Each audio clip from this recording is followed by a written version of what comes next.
Praise the Lord, brothers and sisters. Bible study togetherல இன்னைக்கு டே 75 பார்க்க போகிறோம், 76 பார்க்க போகிறோம். இதில் 6 முதல் நம்ம 13 வரைக்கும் பார்க்க போகிறோம். முதல்ல நம்ம அதிகாரம் 6 பார்த்துடலாம். அதிகாரம் 6. இதில் சாலமோனின் ஆலயத்தின் கட்டுமானம், அதன் பரிமாணங்கள், பொருட்கள் மற்றும் உட்புற வடிவமைப்பு ஆகியவற்றை விரிவாக கூறுகிறது. மேலும் ஆலயம் மற்றும் அவரது மக்கள் குறித்து சாலமோனுக்கு கடவுள் அளித்த வாக்குறுதியையும் பதிவு செய்கிறது.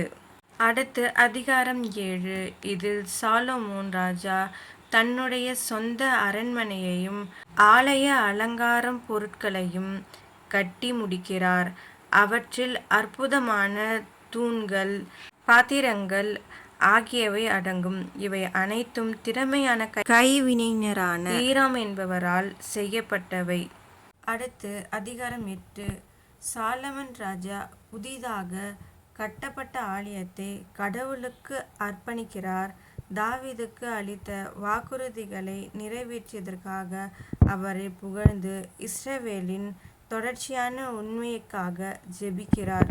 அடுத்த அதிகாரம் 9. இதில் சாலமோனுக்கு கடவுள் இரண்டாவது முறையாக தோன்றி அவரும் அவருடைய சந்ததியினரும் கடவுளுக்கு முன்பாக உண்மையாக நடந்தால் அவருக்கு நீண்ட கால வம்சத்தையும் இஸ்ரவேலின் சிம்மாசனத்தையும் உறுதியளிக்கிறார். ஆனால் அவர்கள் மற்ற கடவுளிடம் திரும்பினால் ஏற்படும் விளைவுகளை பற்றி எச்சரிக்கிறார். அடுத்ததாக டே 76ல் நம்ம பார்க்க போகிறது 10லேருந்து 13வது அதிகாரம் வரையில். முதலில் 10வது அதிகாரத்தில் கூறியுள்ளவை: சேபாவின் ராணி சாலமன் ராஜாவை சந்திக்கிறார். அங்கு அவருடைய ஞானத்தையும் செல்வத்தையும் கண்டு அவள் ஈர்க்கப்படுகிறாள். மேலும் அவருடைய மகத்துவத்தை அங்கீகரிக்கும் விதமாக தங்கம், நறுமண பொருட்கள் மற்றும் விலையுயர்ந்த கற்கள் உள்ளிட்ட பரிசுகளை அவருக்கு வழங்குகிறாள். அடுத்த அதிகாரம் 11. சாலமோன் ராஜா ஆரம்பத்தில் கடவுள் மீது பக்தி கொண்டிருந்த போதிலும் அவர் தனது அந்நிய மனைவிகளால் தவறாக வழிநடத்தப்பட்டார். இதன் விளைவாக அவரது இதயம் மற்ற கடவுள்களிடம் திரும்பியது. மேலும் அவரது ராஜ்யம் விளைவுகளை சந்தித்தது என்பதை விவரிக்கிறது. அடுத்து 12வது அதிகாரம் சாலமோனின் மகனான ரெகொபெயாம் எவ்வாறு ராஜாவாகிறார். இஸ்ரவேல் மக்கள் லகுவான நுகத்தையே கேட்கிறார்கள்.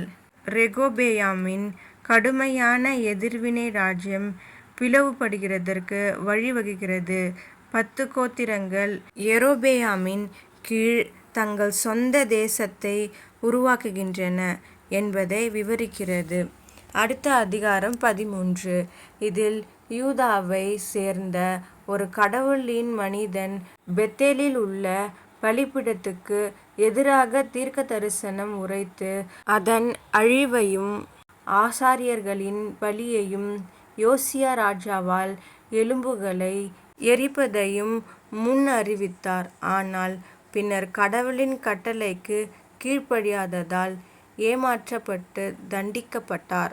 ஓகே பிரதர்ஸ் அண்ட் சிஸ்டர், நம்ம ஜெபம் பண்ணி இந்த வீடியோவை முடிச்சுக்கலாம். அப்பா பிதாவே, உமக்கு ஸ்தோத்திரம். உமக்கு கீழ்ப்படிந்து நடக்க கிருபை செய்யுங்க. உம்முடைய வழியில் நடக்க கிருபை செய்யுங்க இயேசுவே, ஆமென். ஓகே பிரதர்ஸ் அண்ட் சிஸ்டர், நம்ம அடுத்த வீடியோவில் பார்க்கலாம். Subscribe my channel.